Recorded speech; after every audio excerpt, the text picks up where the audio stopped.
Assalamualaikum warahmatullahi wabarakatuh. Perkenalkan, nama saya Lestari. Di sini saya akan membahas mengenai metode penelitian normatif dan empiris. Yang pertama itu, metode penelitian hukum normatif dapat dimaknai sebagai penelitian hukum dalam tata norma, asas-asas, teori, filosofi, dan aturan hukum guna mencari solusi atau jawaban atas permasalahan, baik dalam bentuk kekosongan hukum, konflik norma, atau kekaburan norma.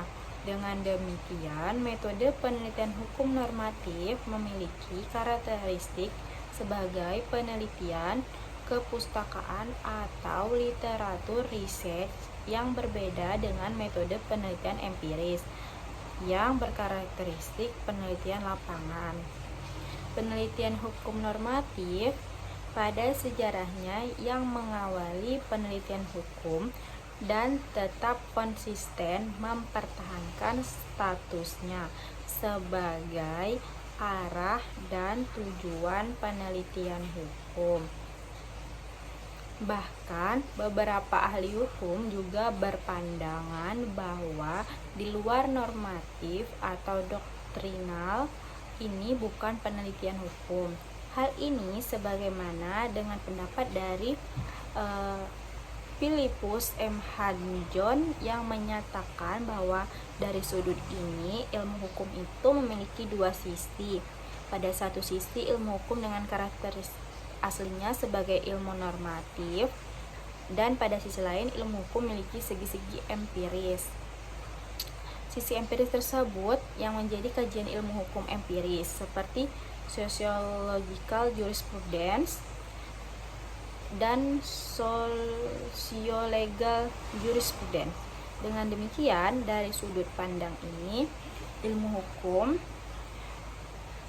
normatif metode kajiannya khas ilmu hukum empiris dapat dikaji melalui penelitian kuantitatif atau kualitatif, tergantung sifat datanya.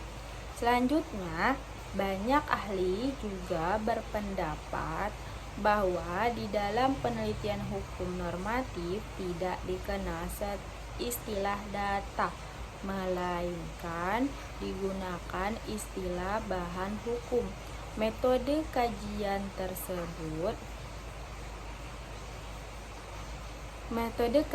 terhadap ilmu hukum beranjak dari sifatnya yang normatif, praktis, dan preskriptif. Karakter yang demikian menyebabkan sementara kalangan yang tidak memahami karakteristik ilmu hukum itu mulai meragukan hakikat keilmuan hukum. Keraguan tersebut dikarenakan karena kajian terhadap ilmu hukum bersifat normatif ketimbang empiris. Badan hukum dalam penelitian hukum normatif dibagi menjadi dua, yaitu badan hukum primer dan badan hukum sekunder. Badan hukum primer merupakan pisau analisis atas objek kajian yang diangkat. Bahan hukum primer biasanya diperoleh dari perundang-undangan dan teori asas hukum. Selanjutnya, bahan hukum sekunder merujuk pada sumber-sumber kepustakaan yang menjadi pendukung argumentasi hukum.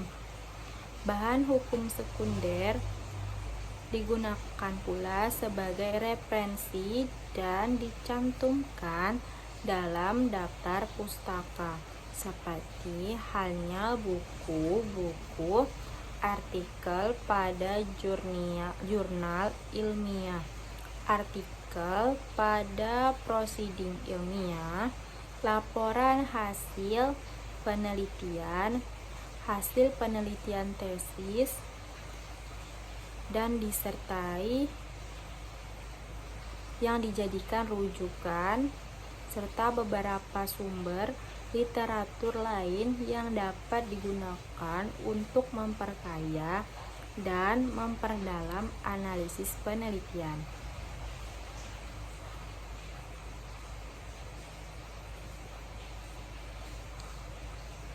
Dalam penelitian hukum normatif, bahan hukum tersebut kemudian dikumpulkan dan dianalisis untuk menghasilkan suatu temuan ilmuwan. Banyak ahli yang berpendapat bahwa temuan dalam penelitian normatif haruslah dalam bentuk temuan yang preskriptif.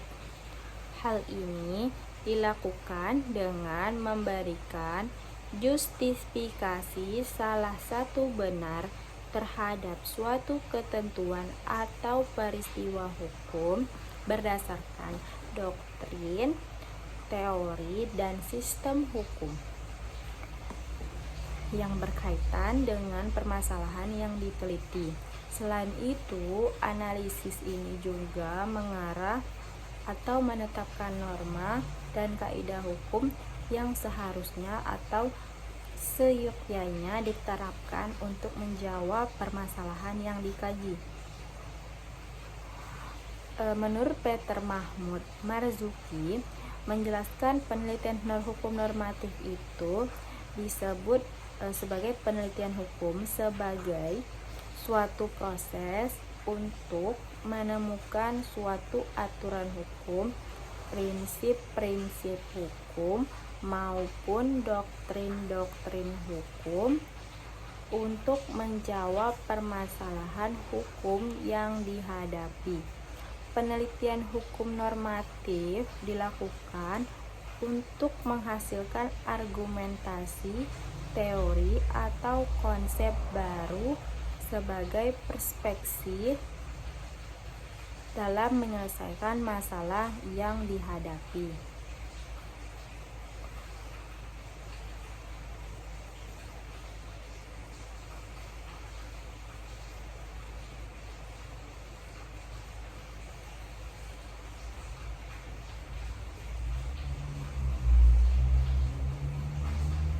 Penelitian ini itu dilakukan untuk menghasilkan argumentasi, teori, atau konsep baru sebagai preskripsi dalam menyelesaikan masalah yang dihadapi. Selanjutnya, menjelaskan metode yang dapat digunakan untuk mengkaji aturan-aturan perundangan baik ditinjau dari sudut hierarki perundang-undangan vertikal maupun hubungan harmoni perundang-undangan horizontal.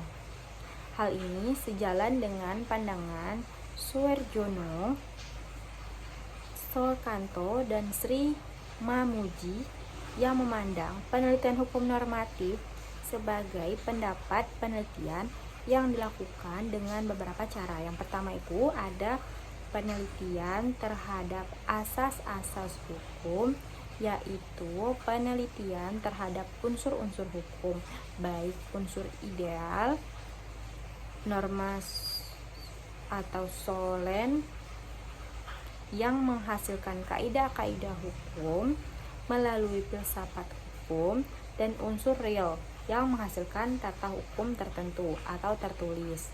Yang kedua, ada penelitian terhadap sistematika hukum, yaitu mengadakan identifikasi terhadap pengertian pokok dalam hukum seperti subjek hukum, hak, dan kewajiban peristiwa hukum dalam perundang-undangan.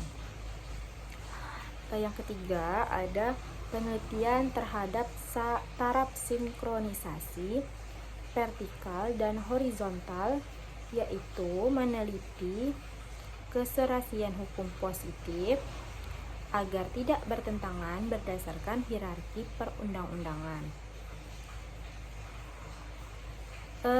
Selanjutnya ada perbandingan hukum, yaitu membangun pengetahuan umum mengenai hukum positif dengan membandingkan sistem hukum di suatu negara dengan sistem hukum di negara lainnya.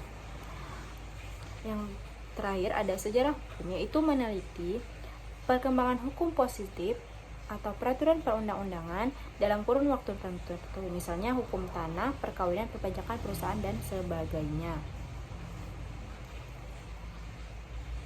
Berbeda dengan penelitian hukum normatif, penelitian hukum empiris merupakan penelitian berkarakteristik non-doktrinal yang dilakukan melalui penelitian lapangan. Dalam penelitian ini dikumpulkan data yang kemudian diolah sesuai dengan teknik analisis yang dipakai, yang dituangkan dalam bentuk deskriptif guna memperoleh keadaan sebenarnya dari hukum sebagai kenyataan sosial. Kata empiris bukan berarti harus menggunakan alat pengumpul data dan teori-teori yang bisa dipergunakan di dalam metode penelitian ilmu-ilmu sosial. Namun, di dalam konteks ini lebih dimaksudkan kepada pengertian bahwa kebenaran dapat dibuktikan secara nyata atau bukan suatu metafisika yang sejatinya berupa proses berpikir secara filosofi melalui proses penalaran ilmiah.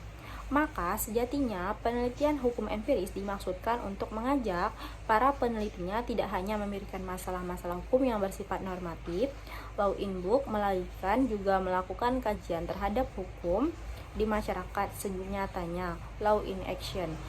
Kendati demikian, tetap memfokuskan kajian terhadap law in book juga tidaklah salah dan merupakan hal yang wajar.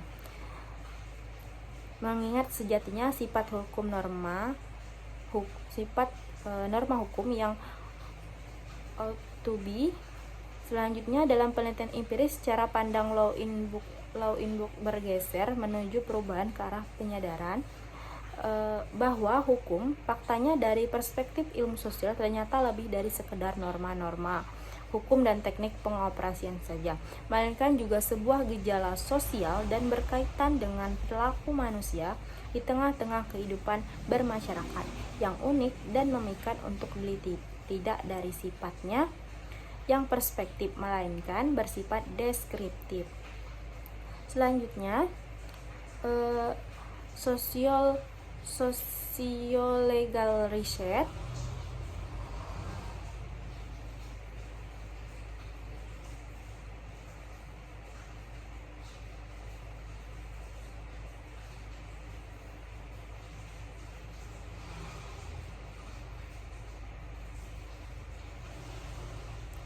Social jurisprudence juga disebut dengan aliran hukum fungsional.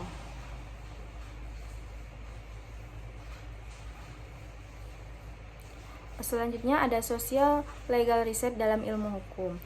Penelitian dalam bahasa Inggris juga disebut dengan istilah research, yang pada hakikatnya merupakan sebuah upaya pencarian.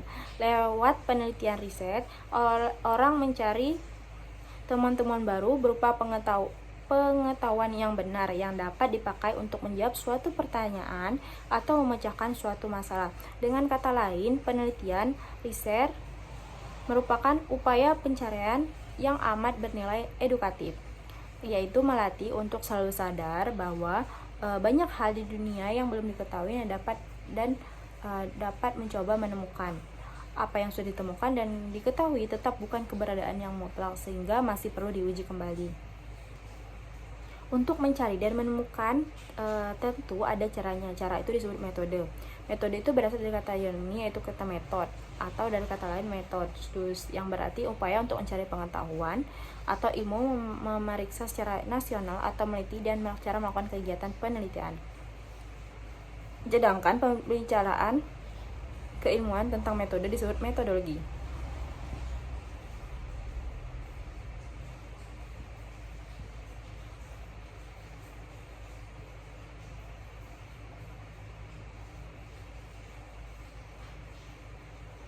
Tipe kajian sosiologi hukum yang mengkaji law as it is society yang bertolak dari pandangan bahwa hukum adalah pola perilaku sosial yang berlembaga dan eksis sebagai variabel sosial yang empiring, berorientasi struktural, dan menggunakan metode sosial atau non-doktrinal dengan pendekatan struktural atau makro dan umumnya kuantitatif. Tipe kajian sosiologi dan atau antropologi hukum yang mengkaji yang bertolak dari pandangan bahwa hukum adalah manifestasi makna-makna simbolik pelaku sosial sebagaimana tampak dalam interaksi antar mereka, berorientasi simbolik interaksional dan menggunakan metode sosial atau non-doktrinal dengan pendekatan interaksional atau makro dengan analisis kualitatif.